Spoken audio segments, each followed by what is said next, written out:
এইমাত্র যে খবর এলো তা পুরো মিডিয়া জগৎকে পাল্টে দিতে চলেছে।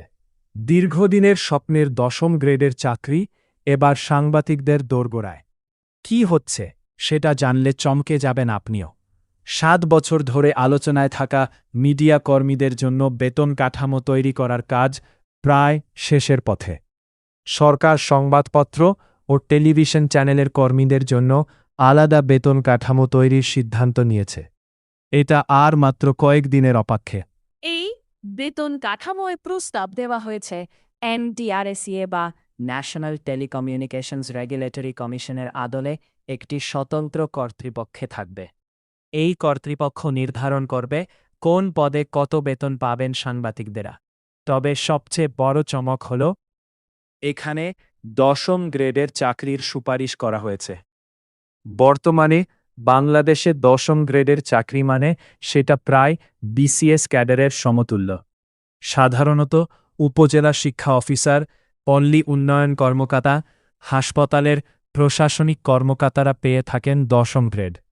এবার সেই সুযোগ পেতে যাচ্ছেন মিডিয়া কর্মীরাও। কিন্তু কেন হঠাৎ করে এই সিদ্ধান্ত? আসল কারণ জানলে চমকে উঠবেন। সংবাদপত্র ও টেলিভিশন চ্যানেলে বর্তমানে কোনো বেতন কাঠামো নেই। দৈনিক ভিত্তিতে চুক্তির ভিত্তিতে কাজ করেন অধিকাংশ সাংবাদিক। ১৫,০০০ বা ২০,০০০ টাকা মাসিক বেতনে অনেক সাংবাদিককে কাজ করতে হয়। কখনো আবার বিকাশে করে টাকা পাঠিয়ে দেওয়া হয় বেতন। এমনিতেই মিডিয়া পেশার অনিশ্চয়তা ও অনিয়মিত বেতনের কারণে এই সেক্টর থেকে সঠিক মানের কর্মী পাচ্ছেন না মালিকরা। ফলে ছোট ছোট পত্রিকা তো বটেই, বড় বড় চ্যানেলেও ভোগান্তি রয়েছে। অবশেষে এই সমস্যার সমাধানে উদ্যোগী হয় সরকার। এই বেতন কাঠামোর আওতায় যারা কাজ করবেন তাদের জন্য মাসিক ন্যূনতম বেতন ধরা হয়েছে ১৭,০০০ টাকা থেকে শুরু। আর ১০ম গ্রেডের পদে বেতন হতে পারে ৩০,০০০ টাকা থেকে ৭০,০০০ টাকা পর্যন্ত। সাংবাদিকের অভিজ্ঞতা ও যোগ্যতা অনুযায়ী নির্ধারিত হবে এই বেতন। তবে এখানেই শেষ নয়। আরও চমক রয়েছে।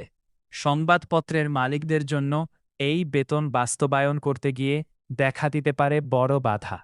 ছোট সংবাদপত্র ও স্থানীয় টেলিভিশন চ্যানেলের পক্ষে সাংবাদিকদের ১০ম গ্রেডের বেতন দেওয়া প্রায় অসম্ভব। ওয়েব পোর্টালের কথা তো বলাই বাহুল্য।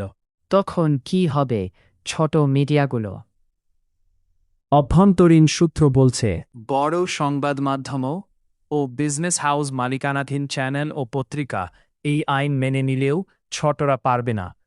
ফলে শেষ পর্যন্ত শুধু বড় মিডিয়া হাউসের কর্মীরাই এই বেতন সুবিধা পেতে পারেন। বাকিরা হয় বেকার হয়ে যাবেন, নয়তো আগের মতোই চলবে অনিয়ম।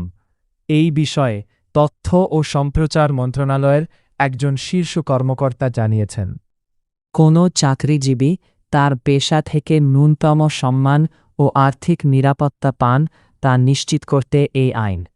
তবে এক্ষেত্রে সংবাদ মালিকদের আর্থিক সক্ষমতা বড় ফ্যাক্টর হিসেবে কাজ করবে। হয় শুনুন আরেক গুরুত্বপূর্ণ তথ্য। বিশ্ব স্বাস্থ্য সংস্থার মতে একজন সাংবাদিকের মানসিক চাপ প্রায় যুদ্ধবিমান চালকের সমান। বাংলাদেশের সাংবাদিকরা স্বীকৃতহীন পেশার মর্যাদা পান না। প্রায় খুন, হামলা, নিপীড়নের শিকার হন। প্রতি বছরই একাধিক সাংবাদিক নিহত হন। কিন্তু আজ পর্যন্ত কোনো সাংবাদিক হত্যার বিচার হয়নি পুরোপুরি। এই বেতন কাঠামো আইন পাশ হলে সাংবাদিকরা পাবেন স্বীকৃত পেশার মর্যাদা। তাদের থাকবে পেনশন, প্রভিডেন্ট ফান্ড, বোনাস ও মেডিকেল সুবিধা। চাকরি স্থায়ী হলে আর ভাবতে হবে না ১ মাসের বেতন পরের মাসে আসবে কিনা। তবে সবচেয়ে বড় প্রশ্ন হচ্ছে কবে থেকে কার্যকর হবে এই বেতন কাঠামো। মাত্র কয়েক মাসের মধ্যেই এ বিষয়ে চূড়ান্ত সিদ্ধান্ত আসতে পারে। আগামী জুনে বাজেট অধিবেশনেই আনুষ্ঠানিক ঘোষণা আসার সম্ভাবনা রয়েছে। সেক্ষেত্রে জুলাই থেকেই বাস্তবায়নে যেতে পারে সরকার। কিন্তু বাস্তবায়নে বাধা হয়ে দাঁড়াবে মালিকপক্ষ। তথ্য ও সম্প্রচার মন্ত্রণালয় ইতিমধ্যে একাধিকবার সাংবাদিক ও সংবাদ মালিকদের সঙ্গে বসেছে। মালিকপক্ষ বেতন কাঠামোর তীব্র বিরোধিতা করে আসছে। পেশার স্বাধীনতায় হস্তক্ষেপ করছে সরকার। অনেকে আবার বলছেন এই আইন বাস্তবায়ন করতে পারলে ছোট মিডিয়া হাউসগুলি বন্ধ হতে বাধ্য। প্রতি বছর দেশের প্রায় ৫০টির মতো ছোট কাগজ বন্ধ হয়ে যায়। করোনাকালে বন্ধ হয়েছিল ১০০র বেশি।